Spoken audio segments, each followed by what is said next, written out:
Hello, everybody. I'm Dan Hollifield, and welcome to Last Man Standing. Bill and I have the hot seats tonight, and ouch, ouch, ouch, ouch, ouch.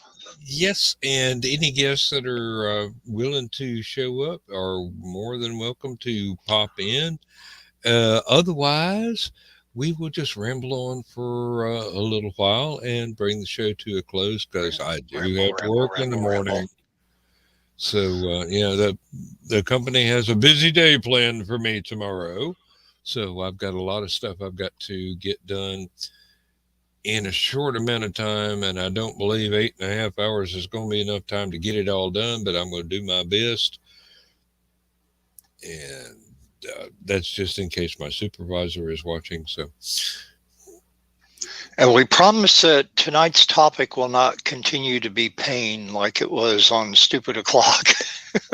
That was a random thing that we all could identify with. Actually, I believe that's the reason it went on for that many different statements of this and that and the other thing, and it was all very personal for each of us that were doing the pronouncements, basically, of what we thought were hideous amounts of pain. And Bill, you do have my sympathy for the procedure you had to undergo. You're a braver man than I am. I probably would have. I hope I never have to go through it again, but I won't.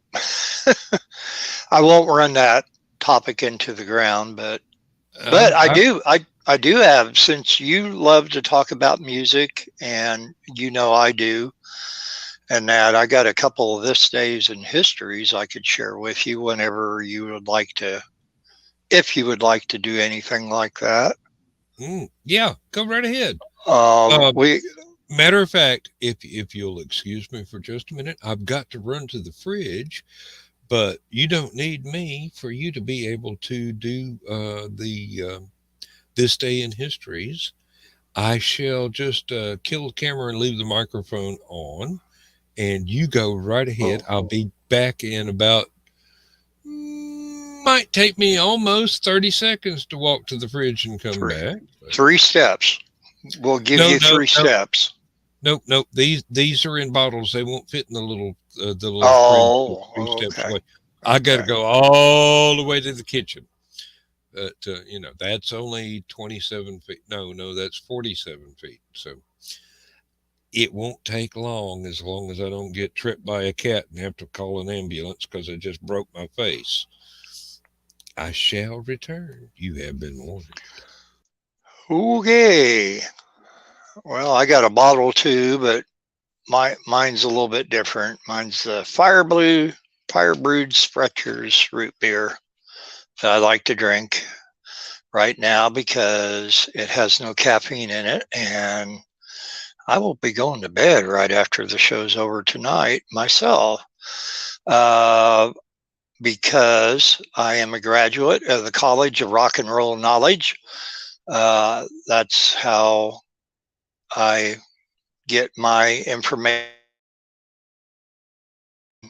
on our little, I guess this day in history is about as good of a name for the little segment as anything else and that, but I have 3 of them. The first one would be actually a birthday salute, the 75th birthday to the guy himself, Iggy Pop. And it's hard to believe Iggy Pop is 75 years old. You think, oh man, that's a senior citizen's age and that, and here, one of the king of punks, but he is 75 today. And we probably in just as great a shape as he was in his younger years. I would imagine the man has been impressively muscled his entire life, as far as I've known him. But not Well, or personally. he's drinking formaldehyde like Keith Richards, one of the two. I'm not sure, but Uh, I think they've got a sword hidden somewhere. they all drink. It's a what is it? Ray Shagul used to have to take the dip Oh, in into the the kind of a fountain of youth type thing, but they had a different name for it, and I forget. I should know this, being the a comic Lazarus book reader. the Lazarus pit. Lazarus Pit. Yeah, thank Yep. you. Yep. Drive them a little bit insane, and I think that Iggy and Keith and probably Mick and a few of the others have stayed insane. And speaking of insane, What did I on do this this, time? yeah, well, nothing this time, but I think somebody mentioned Alice Cooper earlier tonight, Yes, one of my favorite and musicians. on same as here, and I do love his syndicated show, and that when I can catch it, Nights with Alice Cooper. And on this day in 1973, Alice Cooper's LP "Billion Dollar Babies" reached number one spot on the Billboard 200 album charts. The album would stay only 1 week, and it was the first and only time that Alice Cooper LP would ever top the charts, which is kind of strange because I would Kind of hard always to thought, believe. well, yeah, if I could think of, if somebody'd say which album would it have been, Welcome my to My Nightmare well, would have been the one exactly, that I would have thought. exactly. That's why I hesitated, because I wanted you to say it first before I did. But yeah, apparently, it's that album right there, "Billion Dollar Babies," and Mhm. and that. On a sadder note, it was actually 6 years ago today that the music world lost Prince. And,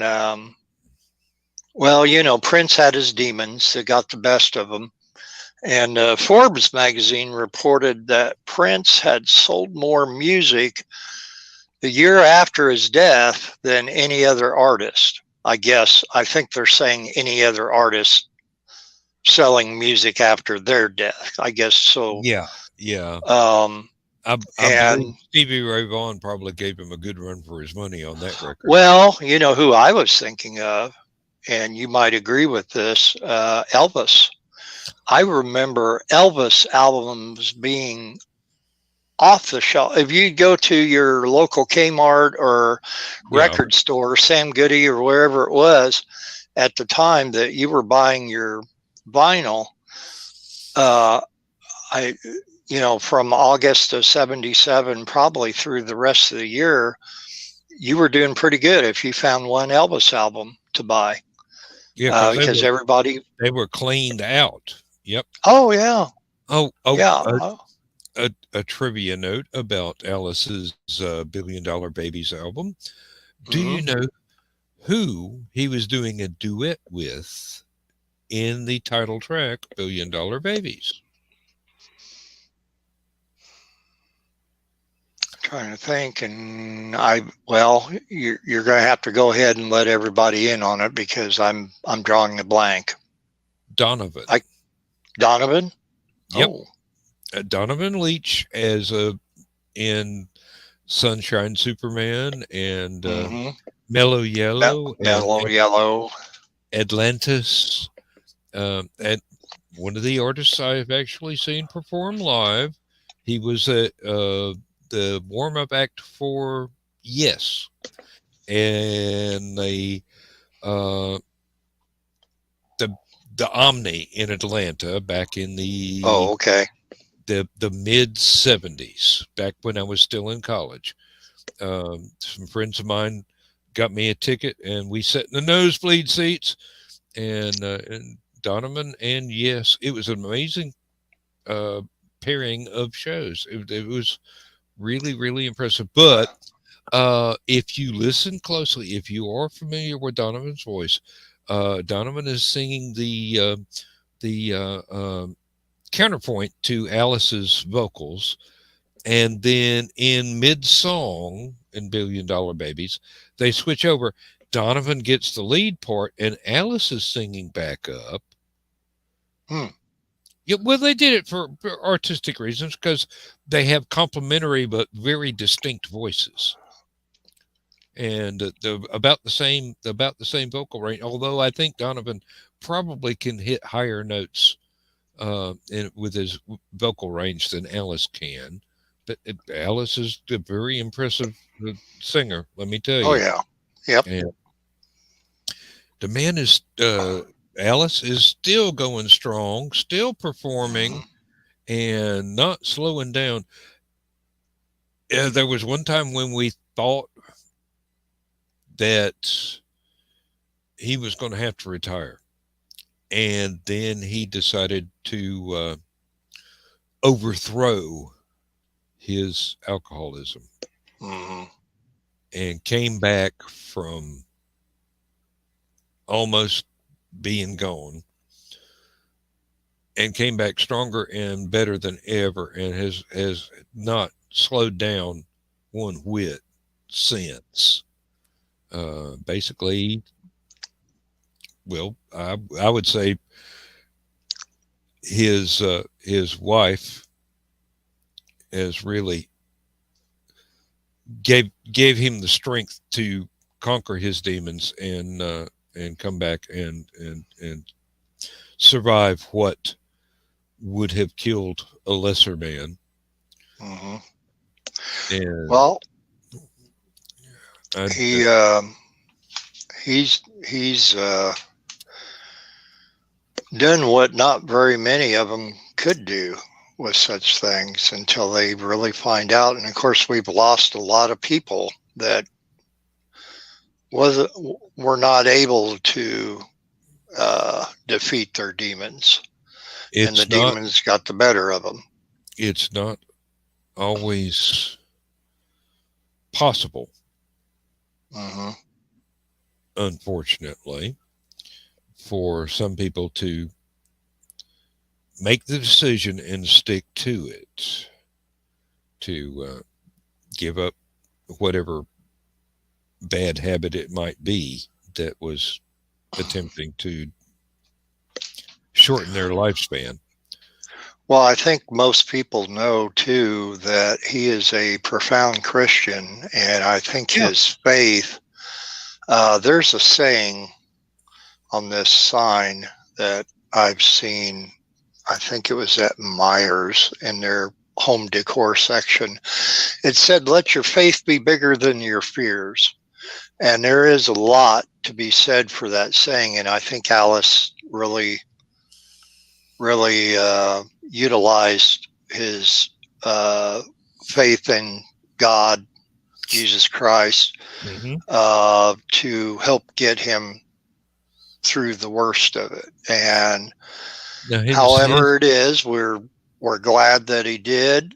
And I do have one Alice Cooper. I've only been to one Alice Cooper concert in my life, and it was during about a year and a half after Welcome to My Nightmare came out. We went to go see him in Indianapolis, and it was a friend of mine, and we double dated.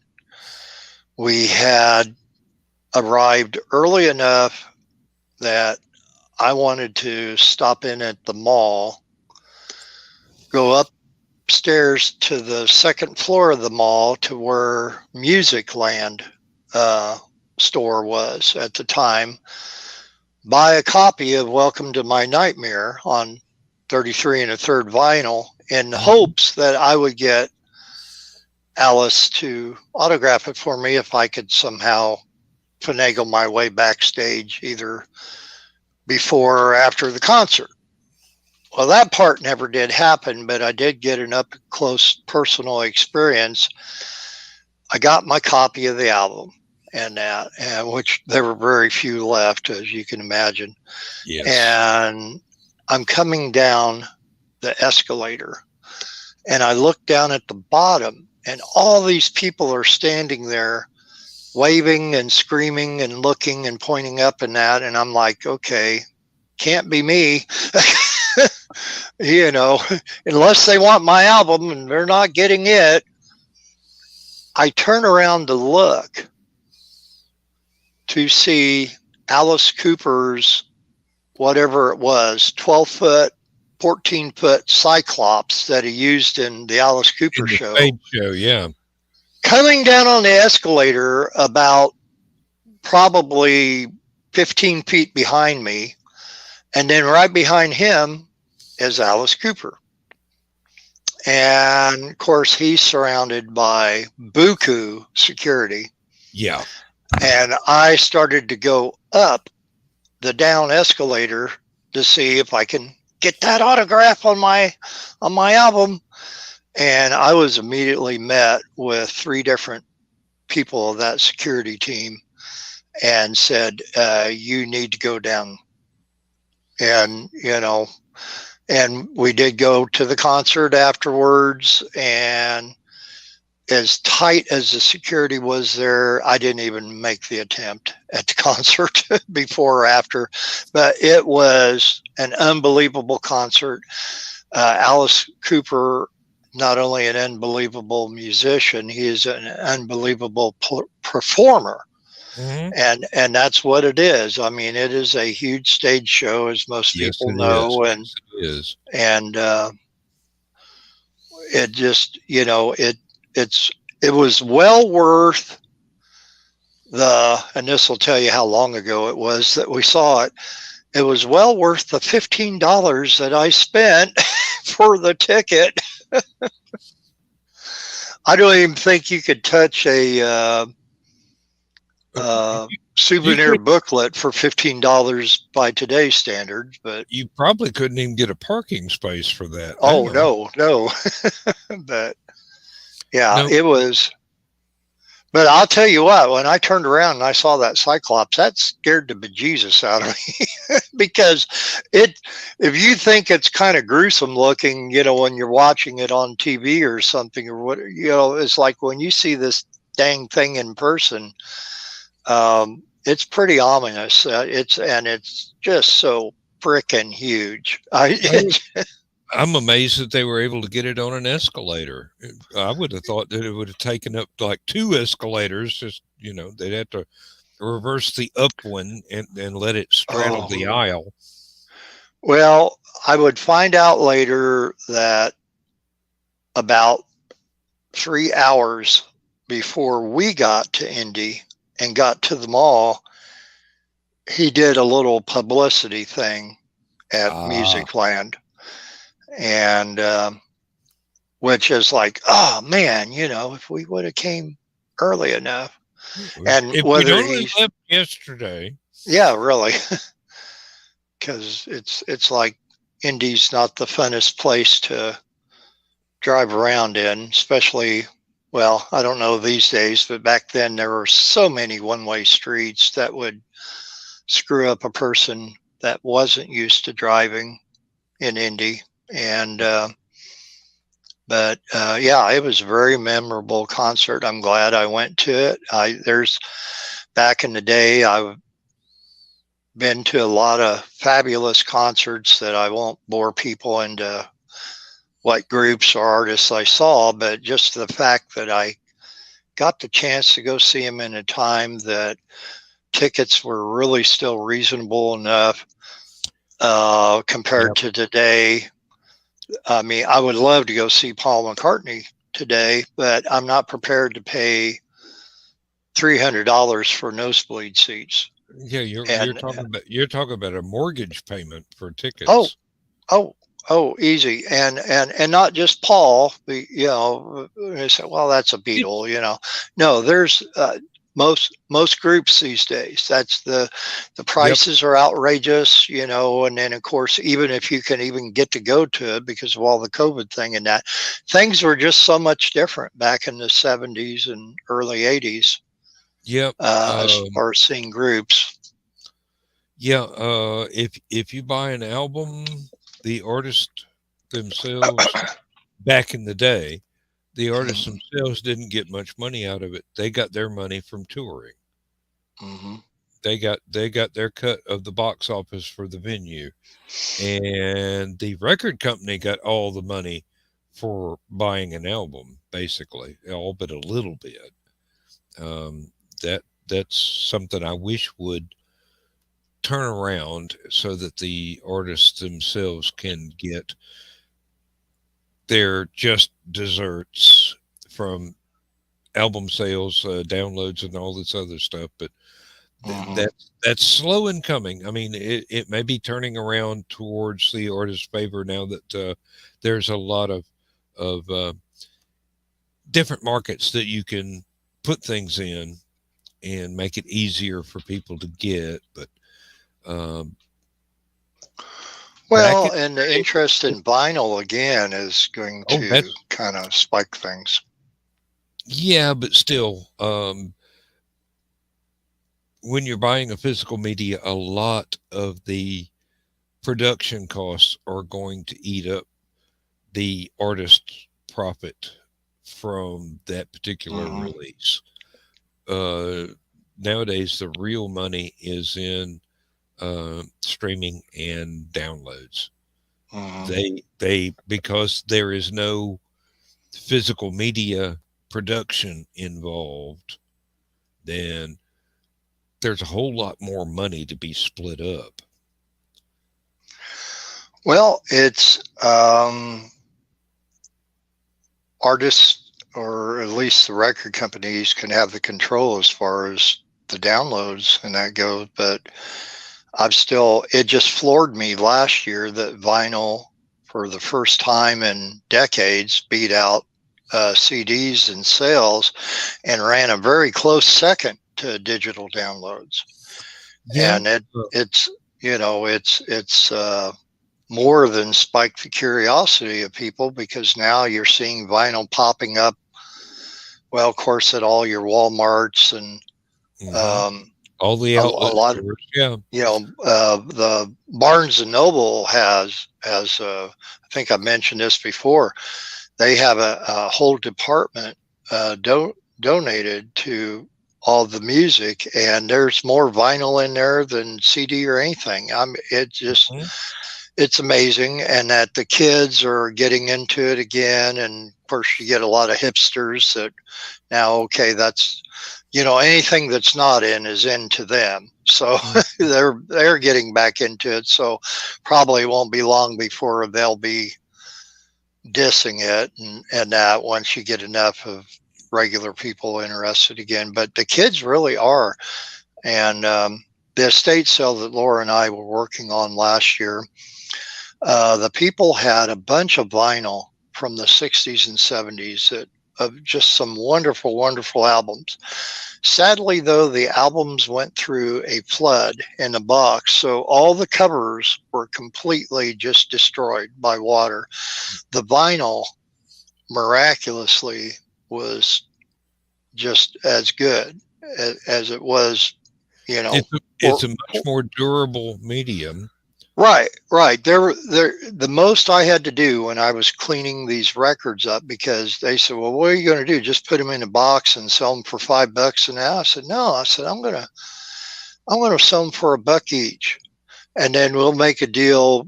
Uh, 5 albums for $3 or something like that if you buy that many. And they said, but they have no covers to them. There's no liner notes. There's nothing. It's just the album. And so all the albums cleaned up quite well. There were some of them that looked like it might have had a little bit of mold or something on the label, but once I took the wipes, Mm. I can't remember what kind of wipes it was I was using at the time. I think they were Clorox wipes, and that took that right off, made the label look new.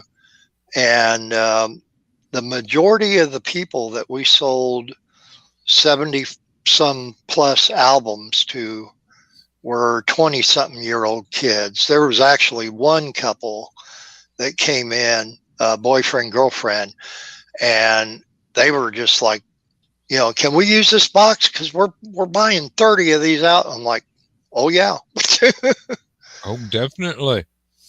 But I mean, they in turn, yeah, no covers, but they got some wonderful, wonderful rock music that, and a lot of it I remembered having myself, and a lot of it I wished I had, but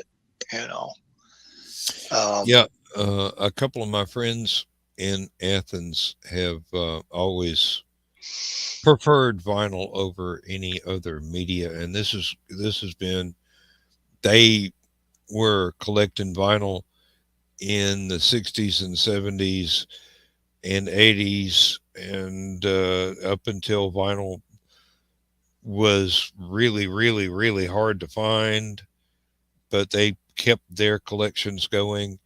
And it's, well, one fellow actually has a vinyl album sale 2 or 3 times a year, and another fellow with an even larger collection.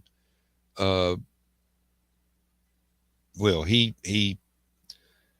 gets on social media and talks about the first fellow's sales, and tries to drum up business. And that was, I mean, they're friends, and uh, mm-hmm. I know them both from college, which gives you an idea of uh,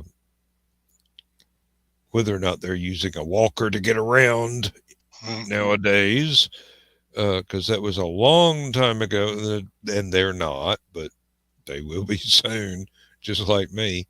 Um, at one time back in the 70s, it was pronounced by one of my friends that I had the third most eclectic vinyl album collection in the county. Wasn't the largest, it was just the most diverse, or the third most diverse.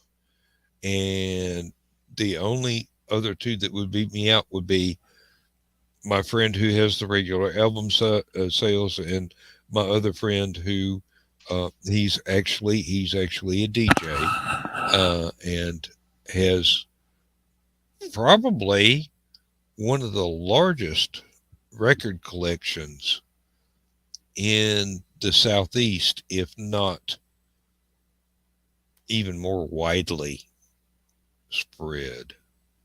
Hello, Cameron. How you doing? Um, and the second fellow actually had a used record shop that I had bought several things from. I would not have known the wide range of talent of the people in the Edgar Winter Band without having had gone to Ort's Oldies. William Orton Carlton, thank you very much, and bought a copy of They Only Come Out at Night because it had Frankenstein on it, and because I listened to the entire album many, many, many, many, many times. I got to appreciate the talent of the other musicians on the album. Uh, Dan Hartman, who you might recognize from the single uh, "I Can Dream About You." It was also a very nice MTV video back when Yep. MTV actually did music videos. He was the bass player for Edgar Winter Band, and got to sing on uh, a song on that They Only Come Out at Night album. It was called Autumn, I do believe. And there were several instances of that. And Edgar's brother, Johnny, Johnny. has got his own band, slightly different direction, more of a blues, rockabilly sort of thing. well, rockabilly only because now that's a genre. Back then it wasn't. It was blues. Very, very good. Don't know what direction I was headed in, but I forgot where I was going. Hey, yeah, vinyl it's one of those very, very warm sounding recording media. It doesn't have the over compressed, over amplified stuff that you wind up finding on CDs, where the music, the volume's been cranked up and then compressed, so you wind up losing the more intimate sounds. The quiet spaces get ruined with a CD, whereas with an album, the only defects you got are the occasional pops and scratches and things like that. Yeah. And, the thing about it is, that's what a lot of these people are really wanting. They're tired of having everything to be so bloody perfect, and they want the pops and hisses and scratches and well, as I snaps said, and everything else in it. Yeah. They call it a warmer sound, which implies that the digital recordings, like on CD or downloads, are somehow colder, less personal, less intimate. And I have a friend here that wrote a post a couple days ago. He's a fellow Monkees fan, as I am, and so that's just one of many things we click on. But he's an artist, Jim Ingle, and you're talking about genres and different musics and all this, and this is bringing me back to Grammys kind of thinking about the Grammys a little bit, but more or less thinking about Rock and Roll Hall of Fame, who's in and who's not. And of course, we all know Monkees are not yet. And it's like, what the hell are, they're waiting for them all to die, which has always been my thought, and I'm like, and I read Jim's post. And if you don't mind, I'd like to read it. Go right and ahead. This is purely his opinion, but it's very profound, and it's something I agree with. But Jim said he originally posted this back in 2016. He said the Monkees are still not in. Maybe they're waiting for Mickey to die so none of them can appreciate it. And it's still just as crazy there since. He goes, by the way, regarding the Monkees not being in the Rock and Roll Hall of Fame, how do you know these folks are? Or did you know that these folks are? NWA, Public Enemy, Miles Davis, Buddy Guy, Billie Holiday, Bob Wills and his Texas Playboys, Jelly Roll Morton, Bill Monroe, Mahalia Jackson, Pete Seeger, Bob Marley, Dinah Washington, Louis Armstrong, Ma Rainey, Bessie Smith, Leadbelly, Woody Guthrie, Hank Williams, Jimmy Rogers. It's crazy to me. Several of the above are absolute favorites of mine, and mine as well. But they're not rock and roll. Pete Seeger, Ma Rainey, Wire Died in the Wood, country and western, and old-time blues guys here. Some of these people were dead before anything like rock and roll came along, and they themselves were never consider themselves rock and roll acts. Please don't respond here that Hank Williams or whoever you're going to name inspired so-and-so. I'm sure Handel inspired a lot of rockers, but that doesn't mean he should be in the Rock and Roll Hall of Fame. And my list above isn't even as long as I'd like to make it based on my taste. Louis Jordan, who I love, and I do too, is in. makes sense. Most acknowledge him as a transitional, but where's Louis Prima then? And Louis Prima is one of those borderline ones that I would say, okay, that one I get. But yeah, there's so many. And you say, well, you know, it's gone beyond rock and roll these days and it's on different music genres and that. Well, then call it Music Hall of Fame. Don't call it Rock and Roll Hall of Fame. If you want to have a hip hop Hall of Fame or a country western Hall of Fame, which they do, or, you know, Blues Hall of Fame, which they do, any of them, name it that. And yes, I'm on my soapbox now here. That's why I'm this much taller than Dan. But don't call it Rock and Roll Hall of Fame. Change the name of it altogether, which would piss even more people off, myself included. But, you know, do another one called Music Hall of Fame that includes all those people that I read off from Jim's post.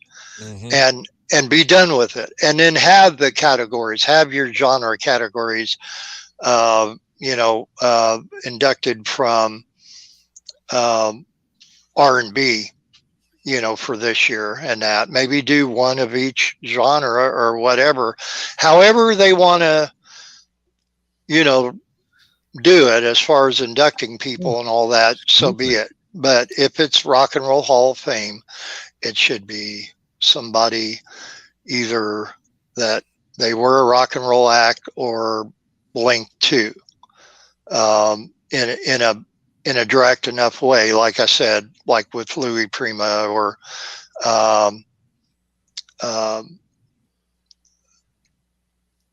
trying to think the original. Oh, I'm having one of your senior moments. The first woman. Okay, I've got enough of them I can share. The black lady that sang Hound Dog before Elvis. Oh, was it? She played. I'm trying to think of it. She played electric guitar. Yeah. I've seen some videos in it. I can see her face. I can hear her voice, but I can't remember her name. Is that Big Mama Thornton? I would think so. Yeah. Okay. And I love her stuff. She is wonderful. And that's fine. You know, so somebody like that, to where there's, you know, if they're the blues and early rock. Yeah. Because a lot of it says, oh yeah, it came from that. And a lot of it said, well, it came from spiritual music, you know, from the down, you know, far south. They said, you know, we sang these songs in church and now they call it rock and roll, you know, that type. But yeah, and that. Remember, folks, Inagata Davida is a hymnal. Yes. but that's my rant. I'm getting back off of my soapbox and see I'm level with Dan right now. So, yeah. I could see the utility of having a music hall of fame and several different genre halls of fame as well. And it could, I mean, that could be the answer. I mean, not to change the name of Rock and Roll Hall of Fame, but to have somebody have a music hall of fame that would include more in it than what it is. Because I remember, what was it? Was it Rolling Stone magazine or Playboy magazine back in the day when they came out with all the inductees to the Rock and Roll Hall of Fame? They had somebody that did. They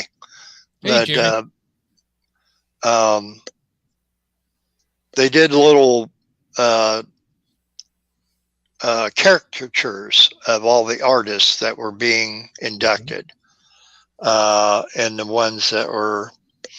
And I remember seeing that, and you know, and they made it look like it was a huge rock and roll band, you know, that would be, you know, like Rock and Roll Heaven, and you have this huge band, and you got all the horn section from Chicago over here, and you got Paul McCartney and Stanley Clarke playing bass over here on this side, and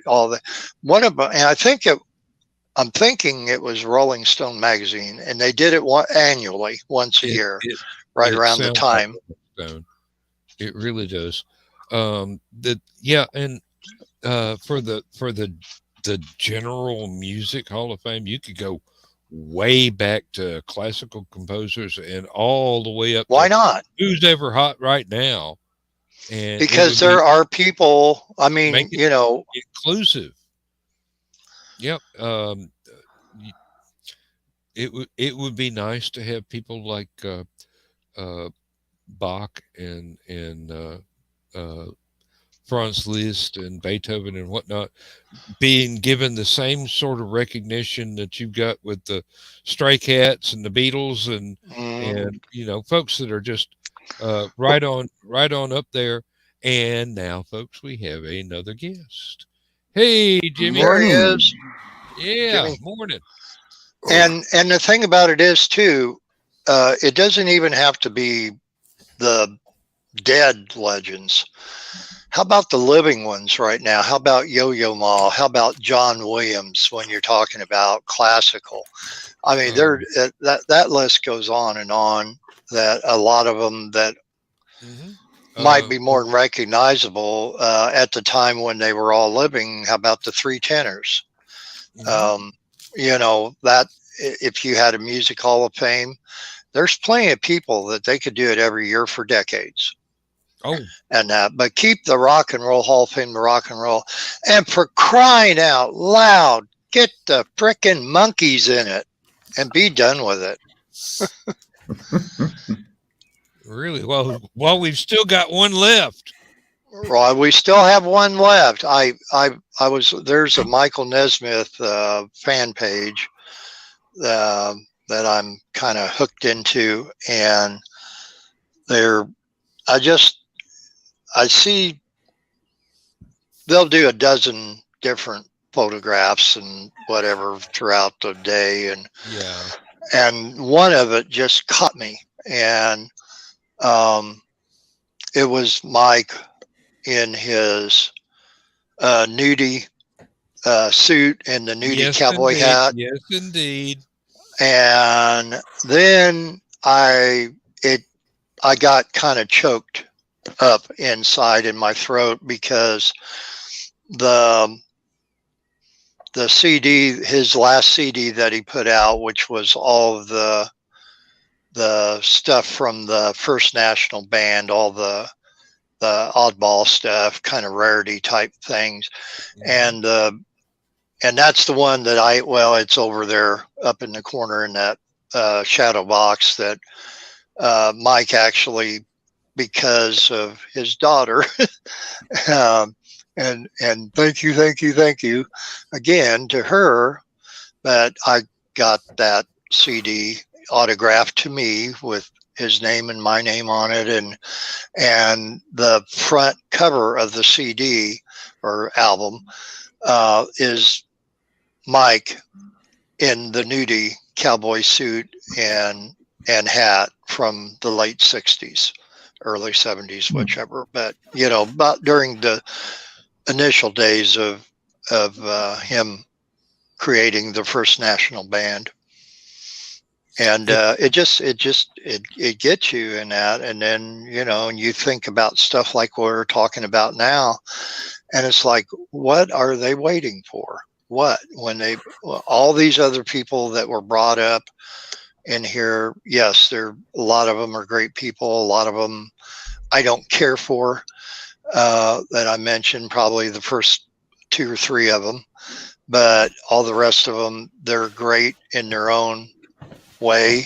And I get it that they ought to be recognized, but they ought to be recognized in their own genre, and not called that. They were pioneers in their own genre. And despite the fact that later generations learned so much about what they did, and I don't want to say adapted, but that's kind of apropos. Actually, they not only were exposed to that genre and then blended it into the new stuff that was coming along that became rock and roll. Good grief, there's so many things that I'd love to see a day when Electric Light Orchestra got acknowledged alongside of Beethoven and Chuck Berry at the same time. Oh yeah. I mean, good grief. The way I see it, the roots of the music we have now stretch back in a very sort of a tapestry of all the stuff that has come before in order to make it what it is now.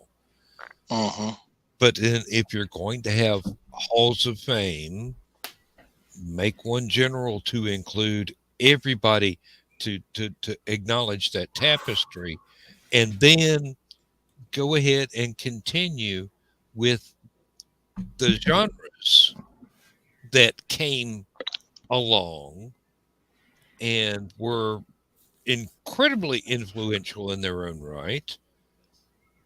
I mean, who could listen to a Led Zeppelin album and not acknowledge the classical music that led up to that style of rock and roll, or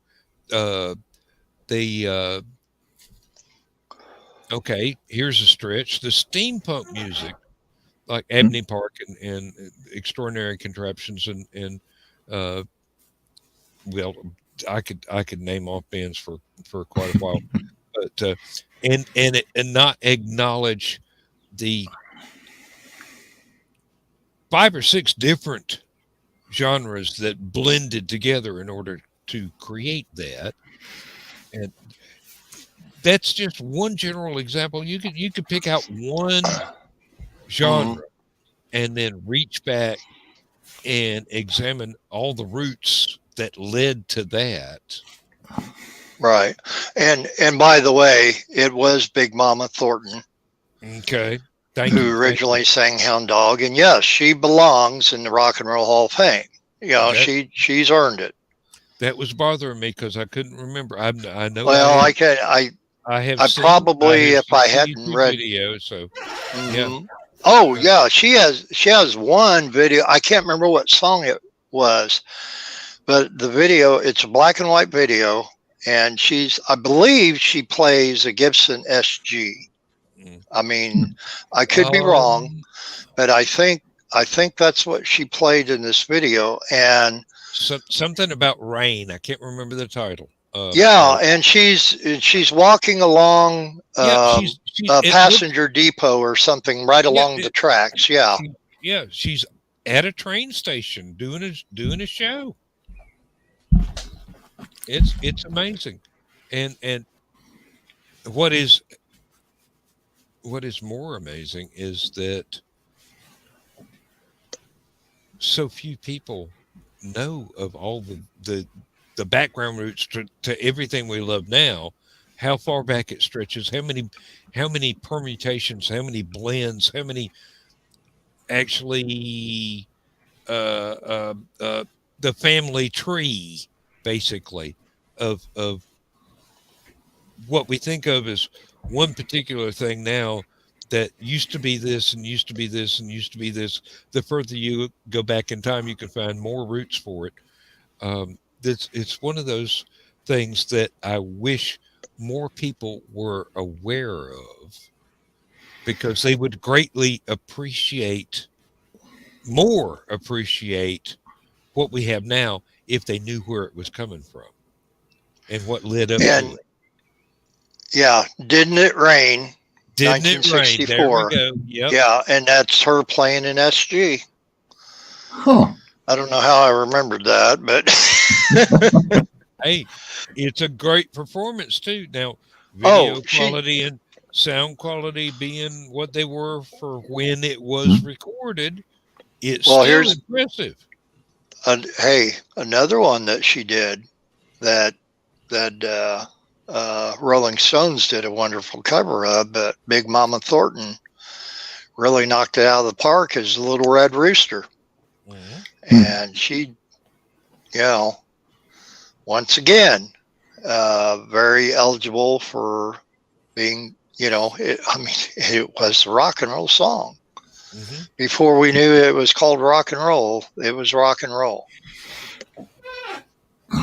And, you know, and it, for the longest time, rock music was accredited to Bill Haley and the Comets, and he just as important. But he, you know, for forever, people said, "Oh, rock started with Rock Around the Clock," you know, or "See You Later, Alligator," or whatever. But there's other. It went back further. Yep, it did. It did indeed. It usually does. I mean, a lot of history, you know, you got one thing that got big, but they have their own influences and interests. So, where it comes down to, you know, you could endlessly go back, really. But yeah, the thing that gets credited just got bigger than the rest. And you can use that to pinpoint where the family tree branched, for want of better words, and things got focused into one direction, whereas they came from all this, as we said before, this infinite blending of previous material and previous performers. That you could do this not only with music, but you could do it with comedy routines. All the different comedians that fed off of one another as they watched the people that had come up through vaudeville and later on did the Catskills, I started to say convention circuit, but it was more what is the word? It's right there. Come on, Dan. Aphasia is not that bad. Theaters? No, it was more like little hotels and clubs and things. Like the British had holiday parks, and in the U.S. it was vacation campground spots like in the Catskills and things like that. Probably like Red Rocks in Colorado or something. Yeah, in the Catskills and in whatnot. It was the people had called it the Borscht Field for some reason, probably because there were a lot of immigrants from Central Europe that had moved into those areas when they immigrated. Good God, sometimes it strikes me as how incoherent I do sound. But I'm trying to make sense. Think about that for a second. And I was just going to finish my thought on the stuff about Big Mama Thornton. And I'm not going to dwell on her forever, but I'm just using her as an example because of the songs she did sing. I know a lot of people would argue, say, okay, if she did so great with Hound Dog, why did Elvis have to sing it? If she did so great with Little Red Rooster, why did the Rolling Stones have to sing it, and everybody else that did? And the thing about it is, back then at the time, and everybody went through this. The Beatles went through it in the early days. That what did you have on the albums? You know, well, the Beatles were singing songs like "Till There Was You" off of the Meet the Beatles album. By far, nothing rocking at all. But I mean, but they did their covers of Chuck Berry and Little Richards and all these, and the same as Elvis and the Rolling Stones and all that did with Big Mama Thornton, because the songs were that good. These companies said, okay, we're going to do an album. There's going to be 10 songs on the album, 5 per side.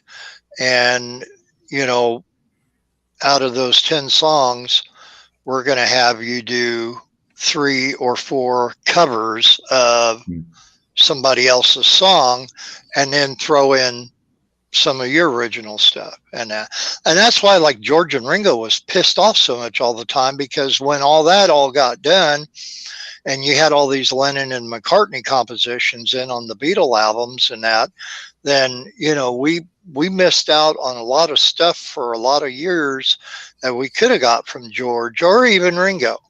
And till it was, actually the several years down the line, probably Rubber Soul Revolver time, where George and Ringo could actually make deals in their contracts saying, okay, well, we want a couple songs per album, or, really, or at least one song, for Ringo, because he was,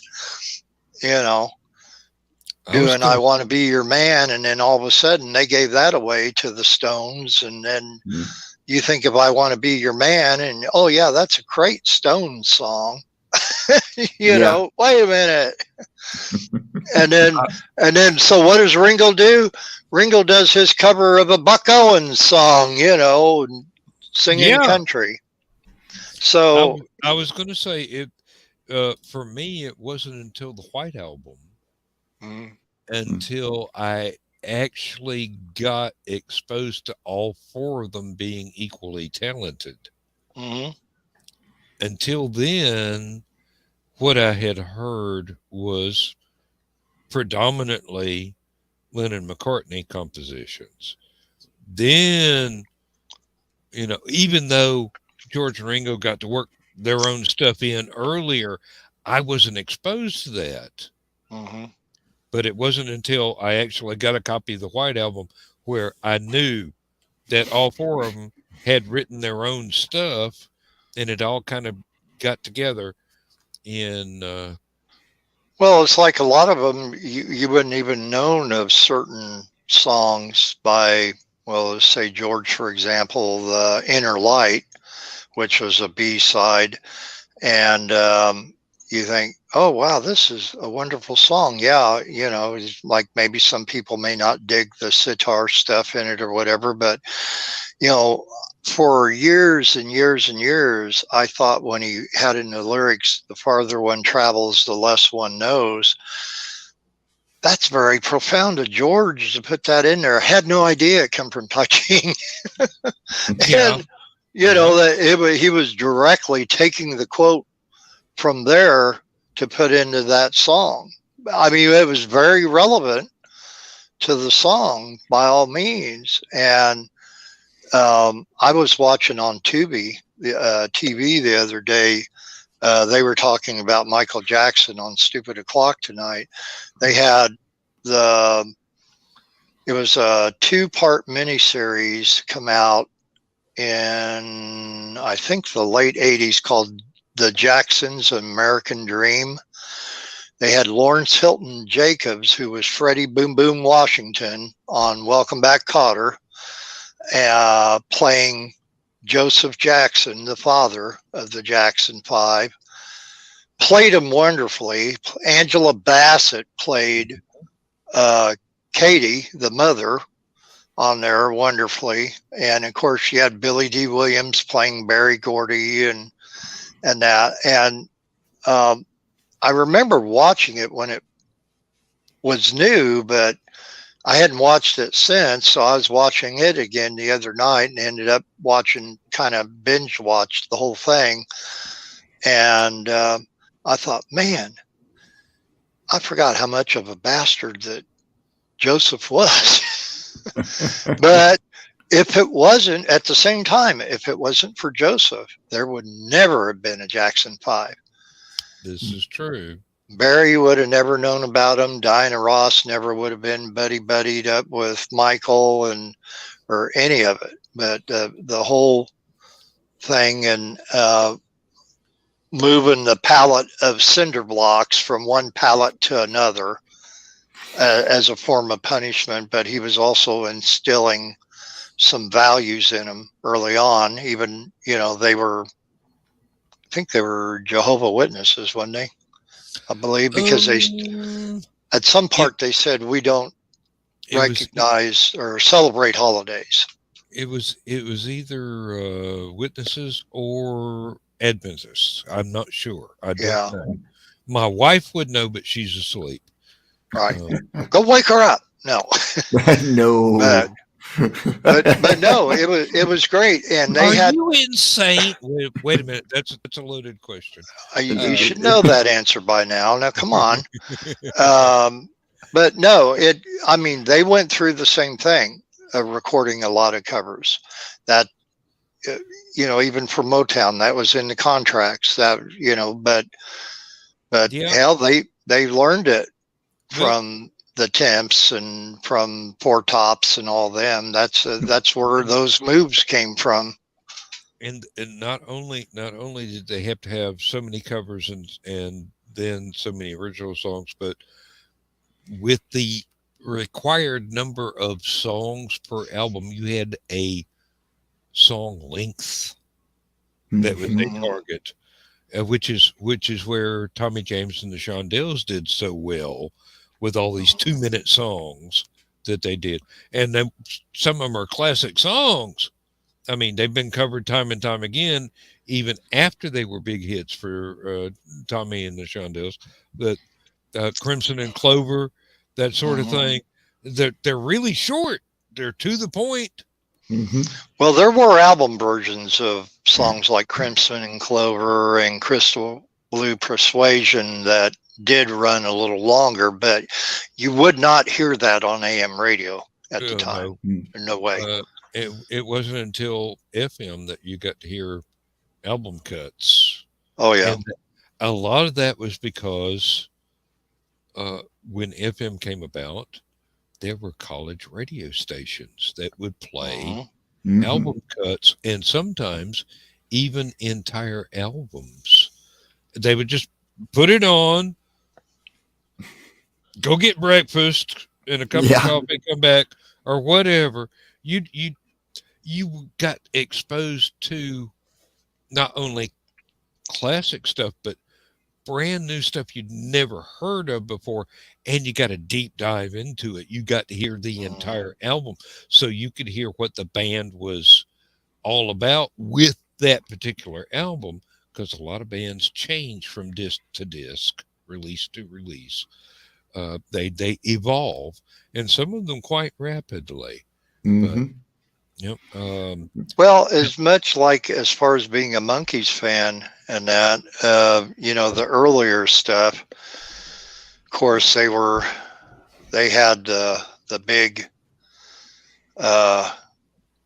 long line that Kirshner had of all these wonderful songwriters, Carole King and Neil Diamond, and the list goes on, and then of course up and comers like Tommy Boyce and Bobby Hart that wrote for him as well.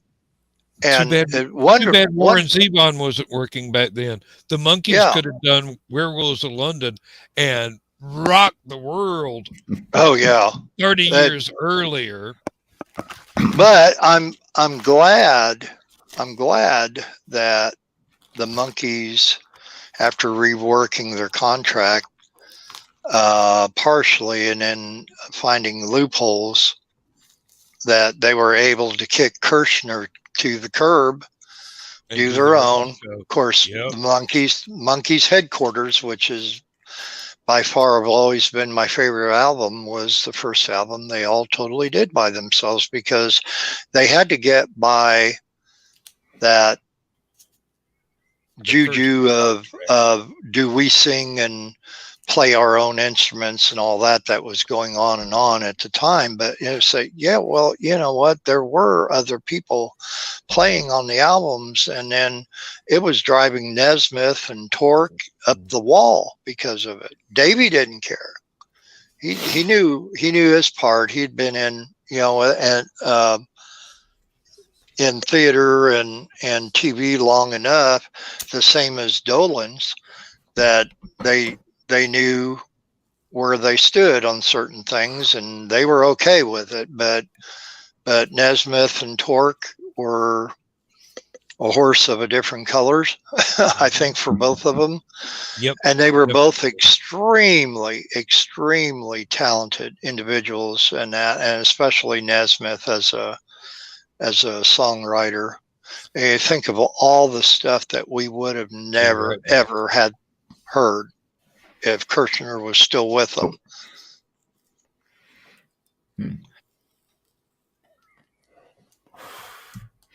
Yeah, I gotta start heading out soon. I gotta prep for work because it's 6 a.m. and yeah, life is busy. Yeah, well, I know there's been a couple others that backed out for the same reason. I was glad to see Lewis to come in there, even for the short time he was in there. It's great to see some of the originals come back time to time, and then, but I know they all have reasons why they can't be here all the time, and myself included. Yeah, it happens. It does, and I greatly appreciate being on the shows and to spout off my usual stupidity, and where else to do it but on Stupid O'Clock. But yeah, but we're going to have I don't live far from Carl. I'm going to have a talk with Carl Witzman about having him send us all the controls to Comic Book Spectrum, and we just pop in there some night and see what Brian and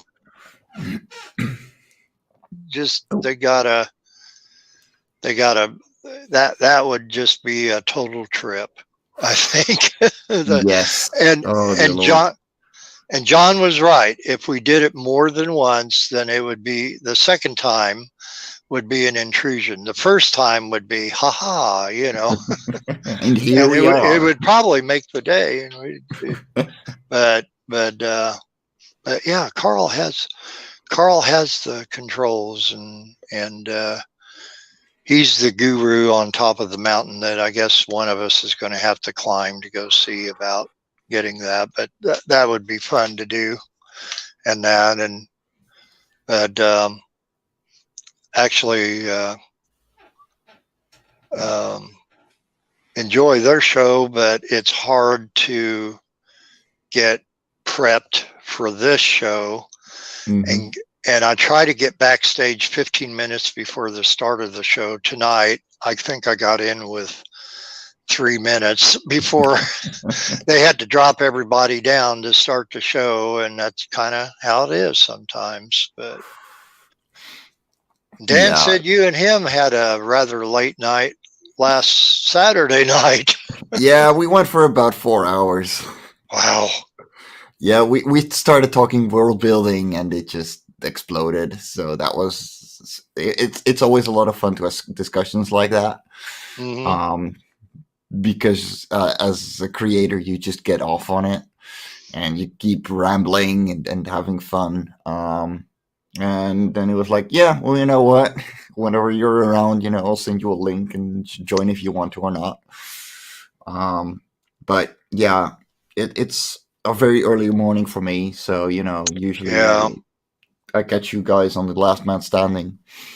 We're a little about 50 minutes shy of being the witching hour here in East Central Illinois. So I'm after, let's see, I'm 12:11. So I've got to end the show at 1 because I do have work in the morning, and it's going to be a busy day. So we need to make it gallop and for the next 50 minutes and just go right ahead. Now, Bill, you brought up a lot of really interesting and meaningful points here, and I'm very grateful that you did, I because covered up the most interesting point too, I guess you might notice, but you and your arrow, yeah. Me and my arrow. Yeah, what was it? Nisselson? Which one? Me and my arrow. That's a good question. I don't know. I'm thinking of a song with arrow in it, and I'm thinking of Paul McCartney's "Arrow Through Me." Let me Google that. Let me pretend I'm John for a minute. See, Jimmy, this is what I do. I get Dan sidetracked. Jim Jones. Long live Google. Oh, there you go. Jim Jones with My Era. Harry Nisselson. The album was called The Point, and I can't play it because of copyright reasons, obviously. But Me and My Arrow, straighter than arrow. Wherever we go, everyone knows it's me and my arrow. There was actually an animated. I think it was almost movie length, but it was probably. Oh wow! It was probably just music video length. But then again, they had created these cartoon characters, and I think they went ahead and pretty much did an hour-long movie that. Oh wow! It blended in the Nisselson song. And told the story behind all of this. Was this guy? It was called The Point because most everybody living in the town where the kid that was singing the song had his little pointy snouted dog like a dachshund. And the dog was named Arrow. Most everybody had round heads, but the kid that was singing the song had a pointed head that he kept with a like a dunce cap sort of hat, and it went through all this where he was trying to blend in, and everybody else was putting him down, and he kept singing the song. They all grew pointed heads, and there at the end, the kid pulled his hat off, and his head disappeared, and he had a round head. So that sounds almost Dr. Seuss influence there. Yeah. Yes, it was. It reminded me quite a lot of Dr. Seuss. Okay, I gotta really start heading out and get ready for work. Okay, so, it's quite all right. Well, yeah. Thank you for popping in. Yeah, have a good day. Thanks for sending a link. Yep. And hopefully catch you Saturday. Yes, or my Sunday, really. But yeah, I won't be able to do Last Man Standing with Dan. So, Jimmy, I'm counting on you to pull about 4 more hours out of him this week. No, please. He needs to sleep. Me. My wife would kill me. I've got stuff I have to do on my Sundays. Stay awesome, guys. Jimmy. Catch you next time. Thank you, Jimmy.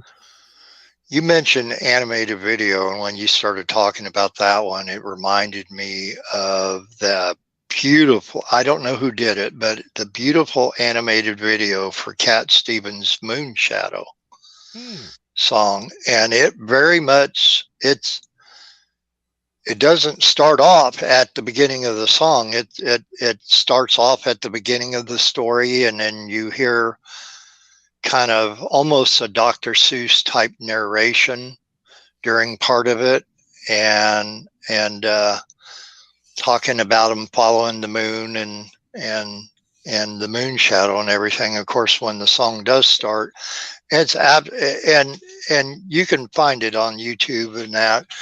But I was trying to think of the album that was from, and I would know the name of it if I saw it. And And yes, I could Google it, and I've put things down for the evening on doing that. But if anybody gets a chance and you like the Cat Stevens song Moon Shadow, you would love this video. It's just very beautifully made, very beautifully. And maybe by Saturday I will have information on it. Well, I have Googled it, but did you? The animation is not showing up. It does say that it's Cat Stevens, but it doesn't really go into an animated version or special that incorporates the song. It does have the lyrics here, which are really nice. Let's see, and here we go. Let me see if I can find it really quick. Because this did not include lyrics. And let's see, there's the live from the live in concert that they did, the British. Oh, and here we go. I found it. Oh, well. Moon Shadow, Cat Stevens, Fantastic Animation Festival Short, 1977. It's the British Board of Film Censors. So this must have been strictly maybe in the UK at one part or another. And I'm actually true story by Cat Stevens. And you'll recognize this as being the album cover, but then as you can tell, the album cover comes alive, and he's going into, and that one of course has subtitles in it, but there's another one, but it's very, very beautiful. Everything about the video and stuff, it looks like they're painted cells or what have you in the video, and you can follow, and it's basically, let me see here, I think it's around 5 minutes and something altogether. Well, given Cat Stevens' later history, it wouldn't surprise me to find out that he pulled it from 5 minutes and 31 seconds. So, okay, 1977.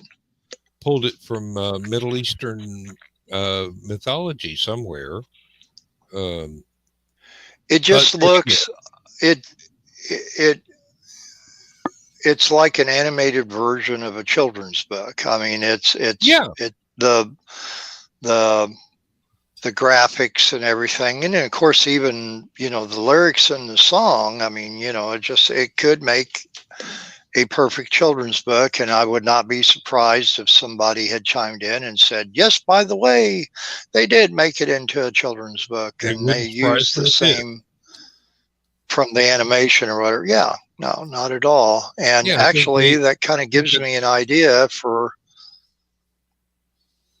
one of my future sketches, maybe sometime, to do a sketch from that. It wouldn't surprise me at all that the Harry Nilsson song, Me and My Arrow, and the point, the animated thing, had gone to or come from a children's book. It would not surprise me a bit, either one way or the other, whether it was inspired by or inspired a children's book. Now, what year did Nilsson write that song? Remember? I don't know. I've already killed the window, so okay. I kind of remember the song, and when you started reciting some of the lyrics, that's when it kind of like, oh yeah, I remember that now. But yeah, I would say, I want to say 80s, but I doubt it's that late. It's probably earlier than that. But then again, You know, these things are they seldom go the way that you guess. Um, and life has a way of being simultaneously more complicated and simpler than what you think it should be. So it could have been any time from the 90s to the 70s, but he was really really big in the 70s, so that would be my first guess. Well, I'm having to Google it now. Harry Nielsen, Me and My Arrow. See if I can find a. The animated film was called The Point. Yeah, The Point, Me and My Arrow. And I do see that much of it. Warner Chappell Music. And it looked like it came out in 1971. And then Me and My Arrow, let's see. It was also on his Greatest Hits album in 1978. Okay. So, yeah. And I did see where it said it in Google did the YouTube references to The Point movie and that from that. But yeah, I'm always looking for ideas for sketches and things to do just to kind of do something up a little different. As a matter of fact, actually, the last few new sketches that I've done, the Rosie, the robot from the Jetsons, and Astro today, and to give a spoiler, which I'll just do it on your show only, that somebody's going to have to listen to the show between now and tomorrow. Tomorrow's sketch is Nancy and Sluggo from the comic strips. All these suggestions Laura made for me. She's done a few others in the past where I'm like, wow, why have I not thought to draw that character before?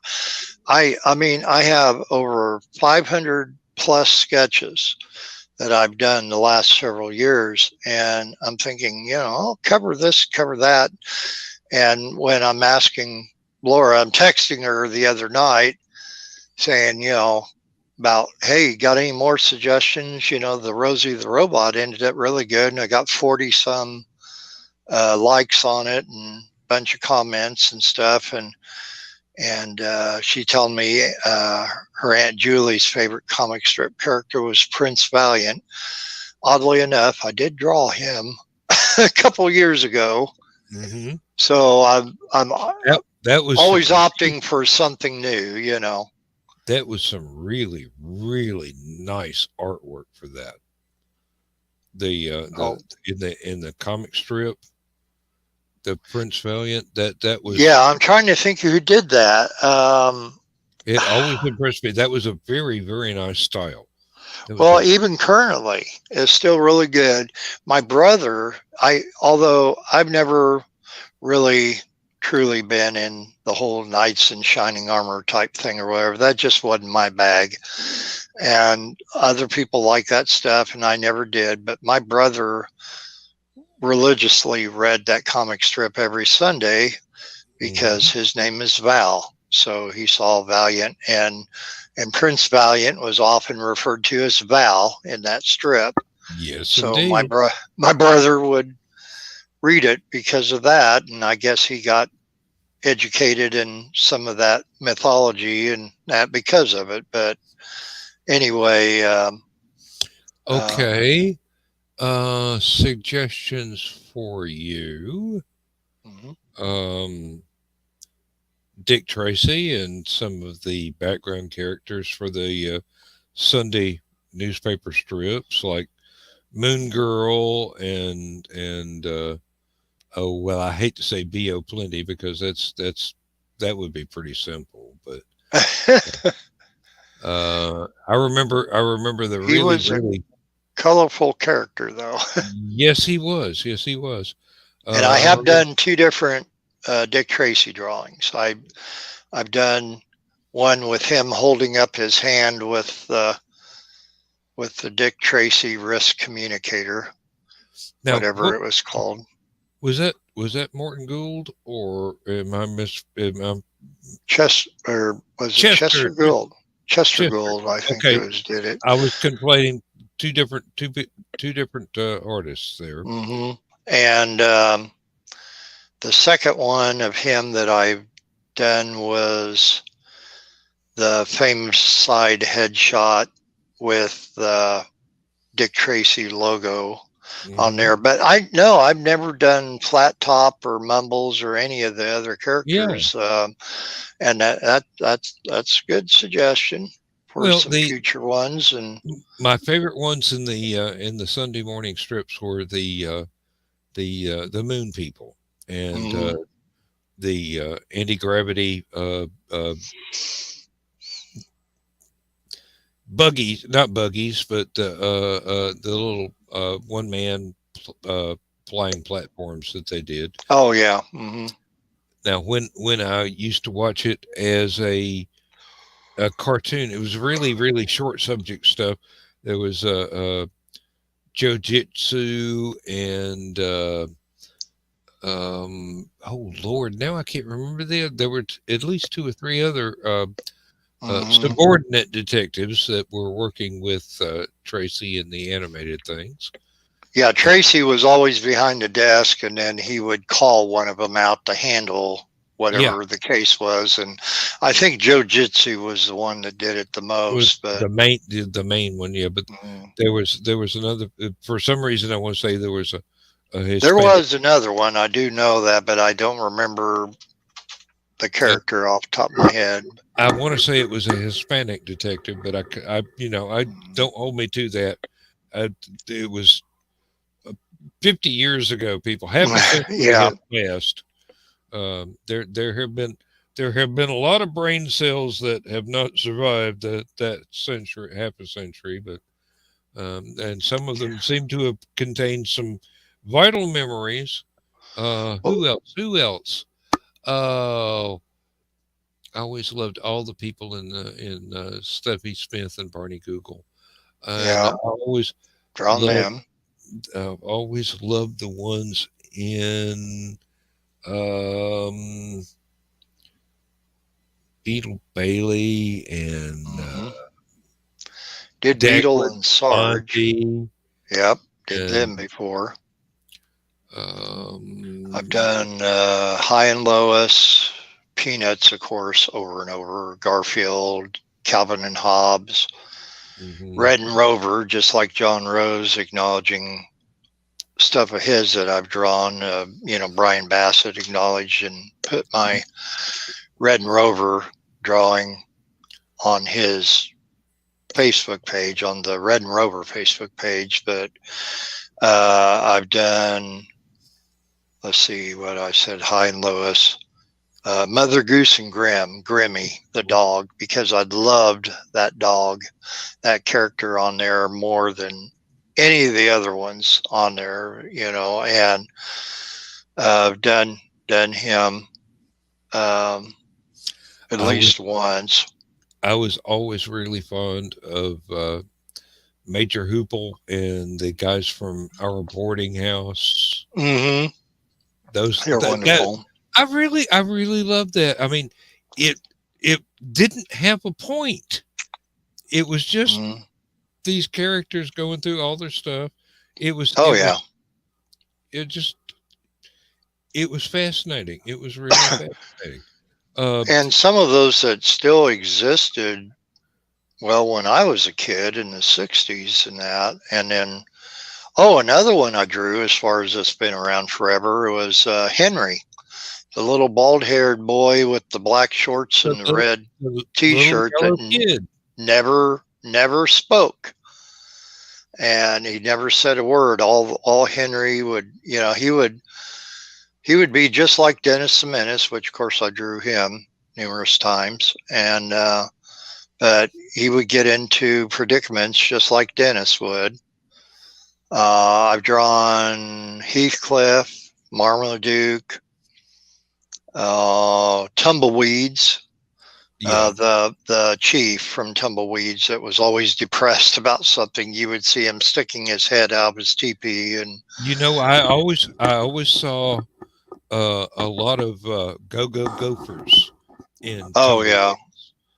I mean, the two were obviously the Tennessee Tuxedo cartoons had nothing to do with Tumbleweeds, but I saw Right. a lot of parallels in there. You know who I attributed Go Gophers to, as far as an idea, was F Troop. Yes. If you think about it, the characters and everything, and because you had the Gopher Indians and everything, and that's who they always reminded me of. And you think of the Ant and the Aardvark because of John Biner doing the voices of that. Well, of course, Joey Bishop, I always thought was, yep, that's the Aardvark. And Dean Martin, the voice of the Ant. But of course, did find out right away that it was actually John Biner, but he was great at it. Yeah, he was. But I went through really well. Different kind of themes, I think, there for a while when I was doing my sketches. Sometimes I know one week I was doing all Yellow Submarine related sketches from the movie. And there was, I went through a week or two of doing all the Sunday Funnies comic strip characters. So that's where I was drawing Prince Valiant and Tarzan and the Phantom and Dick Tracy and all them, was during that. And I went back and forth, but then and then of course sometimes it was a lot of maybe a week-long stuff of Schoolhouse Rock characters, which actually tomorrow, and here's the other spoiler, since I told you Nancy and Sluggo is going to be the new sketch of the day, but the bonus sketch of the day, because yes, it is Earth Day tomorrow, April 22nd. I'm posting the picture of Earth from the Energy Blues Schoolhouse Rock video on there, because it's like, hey, it's the Earth. That'll be sweet. But anyway, just to do it. A lot of them I don't even realize until I see some of the other artists, well, like Jim Ingle, that I recited that post of his earlier about the Rock and Roll Hall of Fame.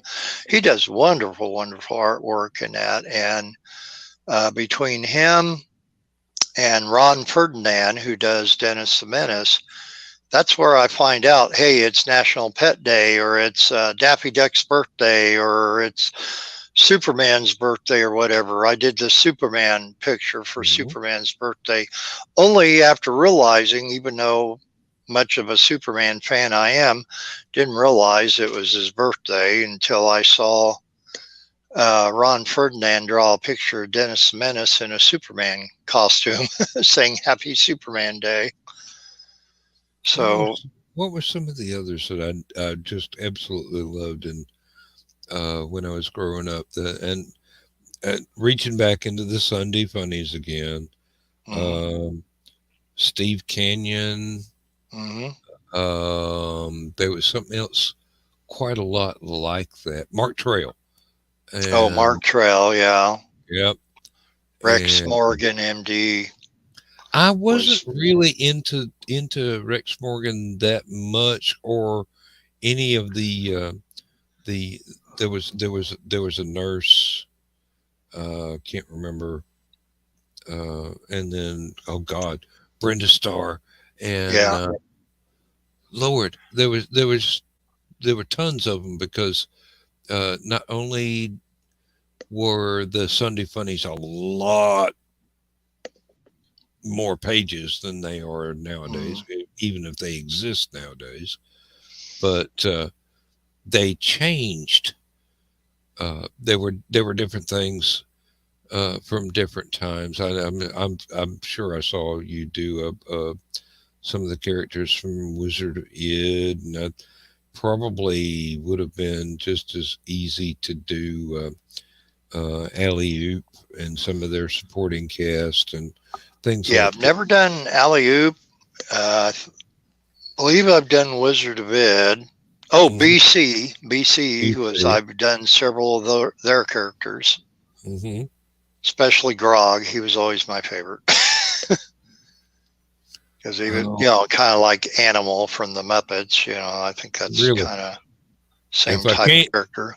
If I can't eat it or drink it, I'm going to smash it. Oh Lord, there's all kinds of things. Well, when we were kids, we all knew people like that. So yeah, really. I can't remember half a certain thing. I can't remember half of what I used to regularly devour. Not only in the Sunday funnies, but occasionally the 3-panel dailies of things in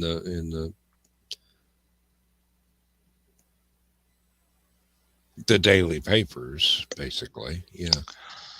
I heavily in the late 70s got into Amazing Spider-Man when Stan Lee, from the dailies, well, and Sundays, but I would have actually both of our newspapers, the Danville Commercial News and the Champaign-Urbana News Gazette, one of them, I'm pretty certain it was Commercial News that would not carry them. And I can't remember if the Gazette did or if I had to. I think I had to buy the Chicago Tribune.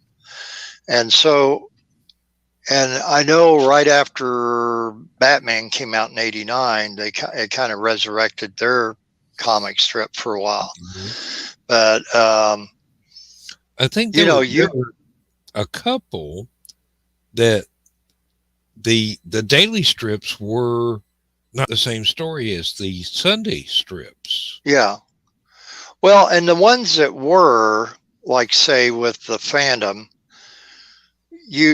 they were really stretching it out. And then when you really wanted to see all the action or a big part of the story, that would be contained in the Sunday strip. But yeah, you got there were a couple LP version during the week.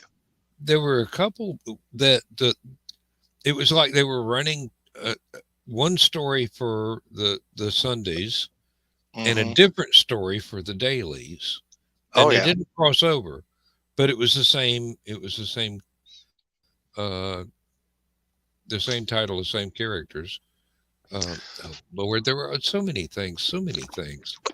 I mean, I think a lot of them didn't do that initially, but some would do the same story during the week just because more people read Sunday funnies than they read the daily strips. Yeah, they would only get the Sunday papers and not the daily papers. So it would make sense that the Sunday papers would have one story and the dailies would have a totally different story, even if it was the same title.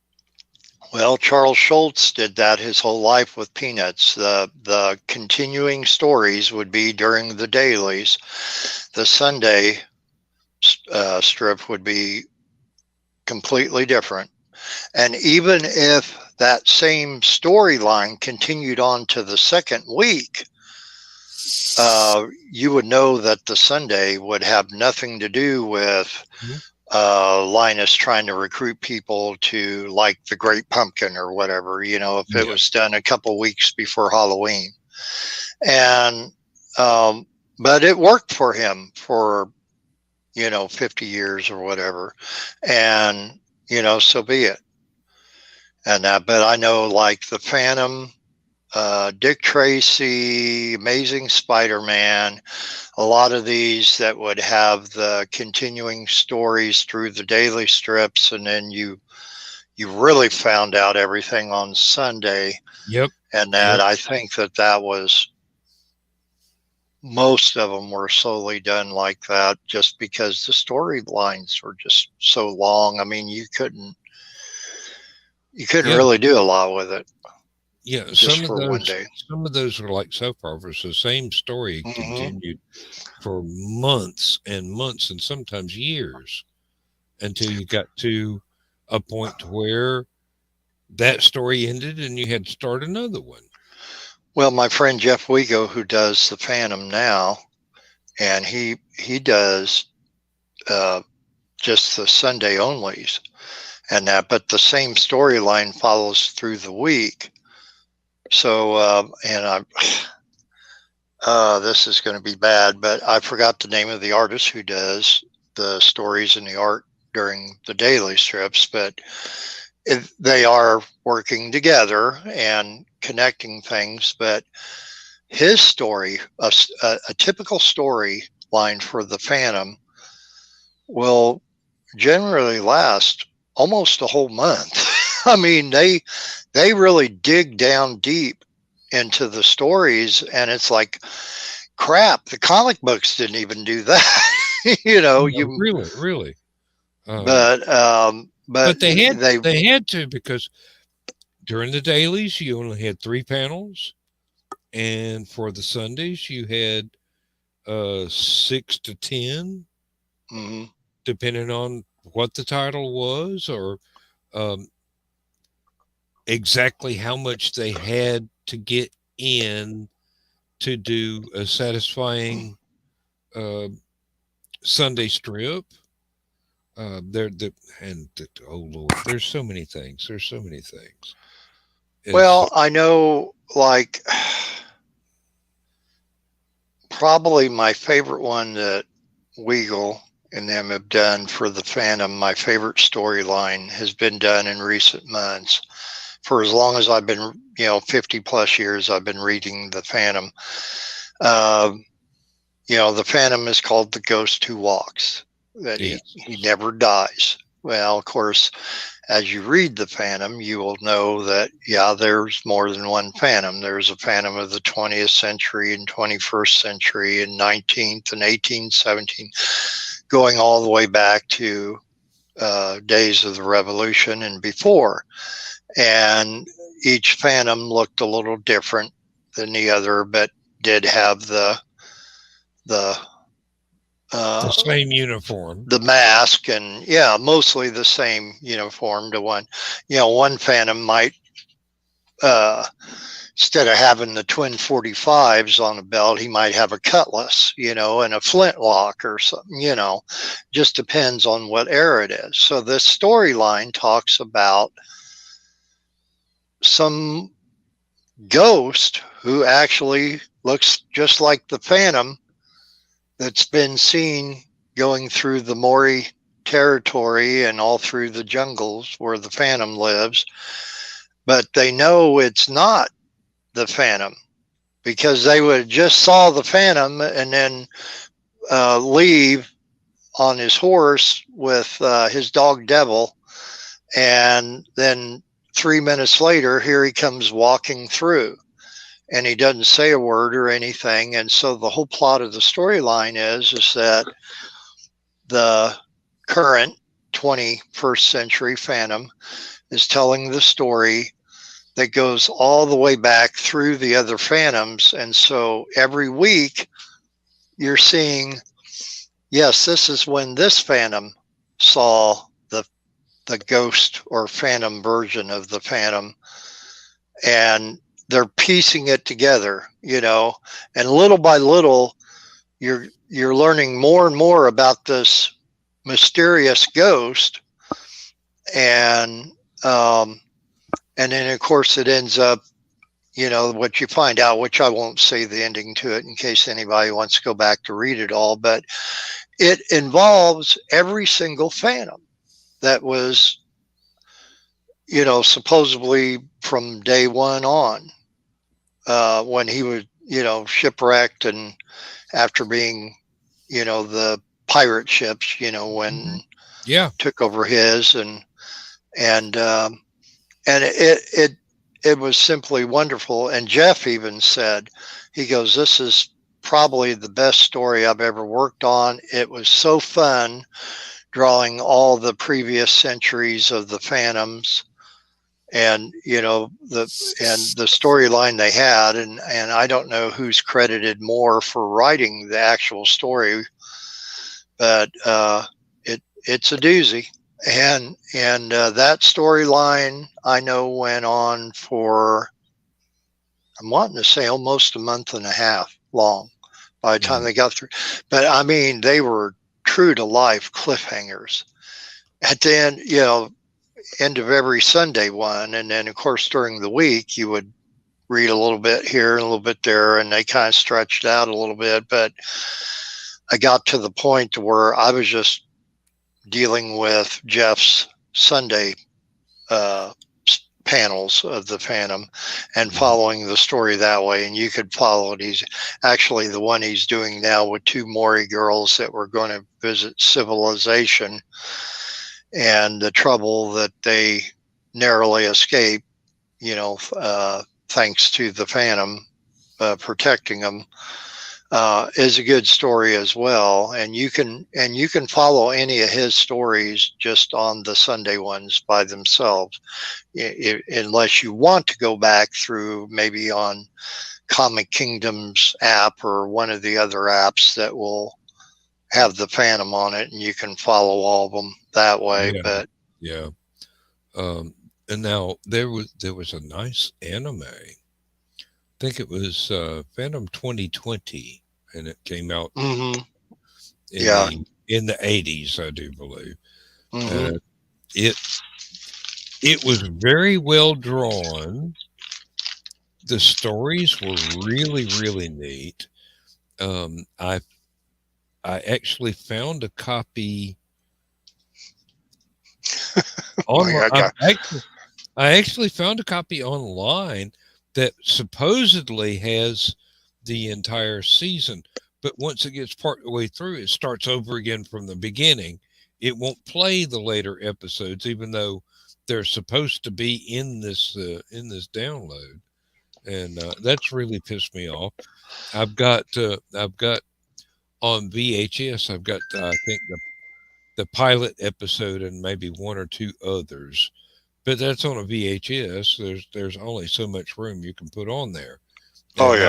Not have a complete degradation of the quality of the animation, because the tape is just, you've got to have a certain speed for the animation to flow right and the drawings to look correct.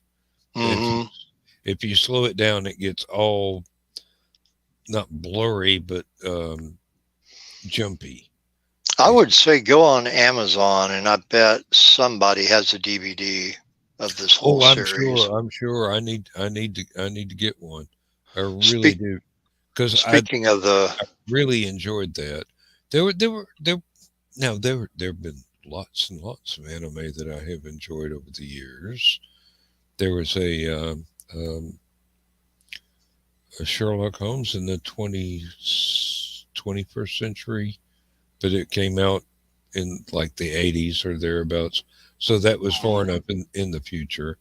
But it could have just name any year when humanoid robots were basically indistinguishable from people. So you could have a robotic character that had a personality. So that's one of those things. There's so many other things running together in my mind right now. It's like trying to pick out a particular stream of water from one creek that flew into or flowed into the Mississippi River after having gone through a couple of other rivers first. It's about like trying to trace genealogy is what it is. There's a lot of it that I'm not the biggest fan of anime, but I will say that there was anime that I watched back in the 80s, like Robotech, Voltron, Star Blazers, a couple of those that I'll still watch. Probably Captain not Garlock. not to the degree that I did back then.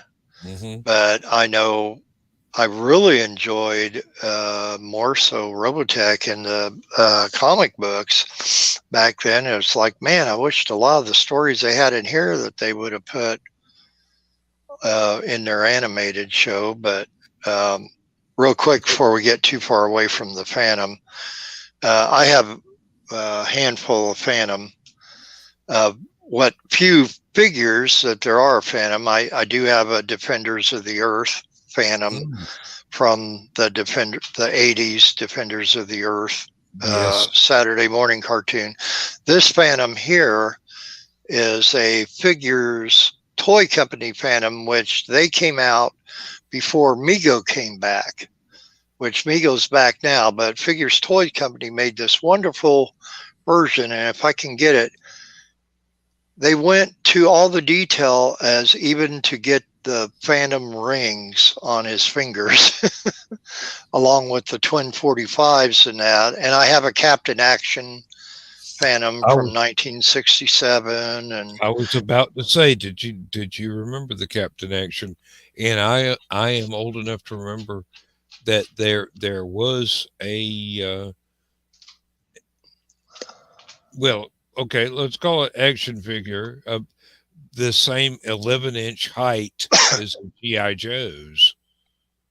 Yeah. And you could get all the different costumes, and you get the little comic that explained everything. You get the little plastic magic stones, magic symbols, talismans, whatever you want to call them, that would allow Captain Action to become these different heroes, or at least be able to combine the different magic discs to imitate one or another of different heroes that he oh God, you know the thing as well as I do, probably better.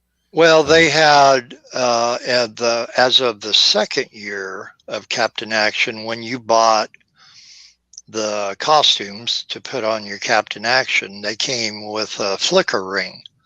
And I have a Batman one somewhere. I don't know. I have to look for it someday because I paid some good money for it. But that was whatever. If you were getting Superman, Phantom, Batman, Green Hornet, Kato, whatever, it would contain a little, you would get the costume and the accessories, and it would contain a little flicker ring for it. And you flick one side and it shows Captain Action in his regular suit, with the little Navy hat on or whatever, and captain's hat and everything. And then you flick it the other way and it would show whatever he dressed up as for the costume that you got. So if it was Batman, it was Batman and what have you. And that now there's a new line of figures come out that they're having the Phantom and the female Phantom included in this. They're called Hacks figures, and they're 6-inch figures like that Figures Toy Company. Yeah, but they're no cloth costumes. It's all molded plastic, kind of like Marvel Legends or DC or whatever. And they're basically they have them for the Phantom and Phantom Girl figures. They have a Tarzan one and a Lady Jane Clayton figure for that, which is hard to find because it's like the serious Tarzan figures, non-Disney related. Yeah. You don't have a whole lot to choose from. This is true. As much as I love Mego figures, The Mego Tarzan was not one of my favorite ones because they did the loincloth over the corner of his shoulder and that. I'm like, what the heck, you know? But this new Hax figure is has his traditional loincloth. He has the little, I forget the stone. Maybe it's the Opar, jewel of Opar around his neck. Of course, he has his signature knife, and then he has a spear. And I forget what Lady Jane has with hers. The great thing about Hax figures is that you can buy generic Hax figures of male, female, so whatever, to make your own. Yep. And yeah, it's wonderful because, you know, people have been doing it for years, making their, because nobody made a figure of whatever. So if you wanted to make figures of the characters out of your books, how you would see them and that, well, then you could start off with one of these Hax male or female figures, what have you, and they come with a stand that you can stand them up on, and you can get different head sculpts depending on the hair color and length and such. It's HACKS, and you know, Google it sometime and it'll show you all the different ones. And but yeah, they're putting out ones. Another ones they're doing, speaking of Sunday comic strips, they're doing Flash Gordon. Oh yeah.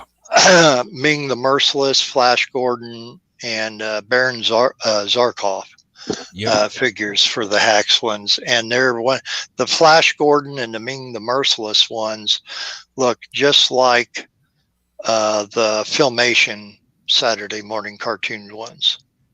So I was really digging that, you know. And on that note, we've got a minute and a half left. Oh, yep. I'm sorry, I'm going to have to call time. We could go on all night. If it were Saturday, we probably would. But thank you very much, Bill. Thank you very much, Jimmy, for being here too, even though you had to leave and go to work. Thanks to all the Stupid O'Clock crew for giving us this chance to actually have our little after show here. And thank you to Brian K. Morris and everybody at Rising Tide Publications, that we are simply one facet of this beautiful gem. So on that note, I'm going to play the outro. We'll tell the story, and then I will go to bed so I can get up to work tomorrow. Tell me a story, Uncle Dan. Tell me a bedtime story. Yeah, well, yeah. Thank you. A little thing called The Last Samurai that got filtered through Star Wars and then got filtered through my weird sense of humor. Oh. Yeah, let's not talk of filtering through things anymore, because I don't want to have to get up and run one more time. But it is 2 hours, and it's time to say goodnight, everybody. So bye, Dios, and thank you for having me.